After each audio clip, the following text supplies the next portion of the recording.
কয়েক বছর ধরে ইন্ডিয়ান প্রিমিয়ার লিগ আইপিএল বাংলাদেশের হয়ে একমাত্র প্রতিনিধিত্ব করছে মোস্তাফিজুর রহমান। তবে বামহাতি এই কাটার মাস্টারের আসন্ন আইপিএল এ খেলা নিয়ে অনিশ্চয়তা তৈরি হয়েছে। বেশ কয়েকদিন ধরে বাংলাদেশি ক্রিকেটারদের নিষিদ্ধ করার দাবিতে আন্দোলন করে আসছে ভারতের কঠোর হিন্দুত্ববাদী কয়েকটি সংগঠন, যার প্রতিক্রিয়ায় এবার ভারতীয় ক্রিকেট বোর্ড বিসিসিআই মোস্তাফিজকে কলকাতার স্কোয়াড থেকে বাদ দেওয়ার নির্দেশনা দিয়েছে।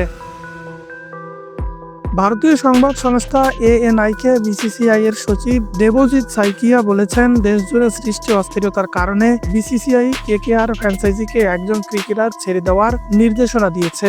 বাংলাদেশি ক্রিকেটার মোস্তাফিজুর রহমানকে তাদের স্কোয়াড থেকে বাদ দেওয়ার পর বিকল্প যে কোনো ক্রিকেটারকেই তাদের পছন্দ মতো নেয়ার সুযোগ দেবে বিসিসিআই।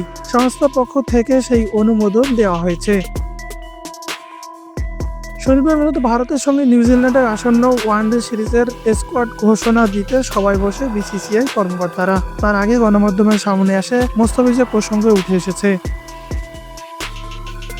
এদিকে মোস্তাফিজকে আইপিএল খেলতে দেওয়া নিয়ে সম্পূর্ণ বিপরীত অবস্থান ছিল বিসিসিআই। কূটনৈতিক সম্পর্কের প্রভাব মাঠের ক্রিকেটে পড়বে না বলে বিসিসিআই এর এক কর্মকর্তা ইনসাইড স্পোর্টসকে বলেন, এটা একটা সংবেদনশীল বিষয়, আমরা তা বুঝি। আমরা সবসময় সরকারের সঙ্গে যোগাযোগ রাখছি কূটনৈতিক পরিস্থিতি নিয়ে, কিন্তু বাংলাদেশি ক্রিকেটদের নিষিদ্ধ করার মতো কোনো নির্দেশ এখনো আসেনি। বাংলাদেশ তো আমাদের শত্রু দেশ নয়, তাই মোস্তাফিজ অবশ্যই আইপিএল খেলবেন।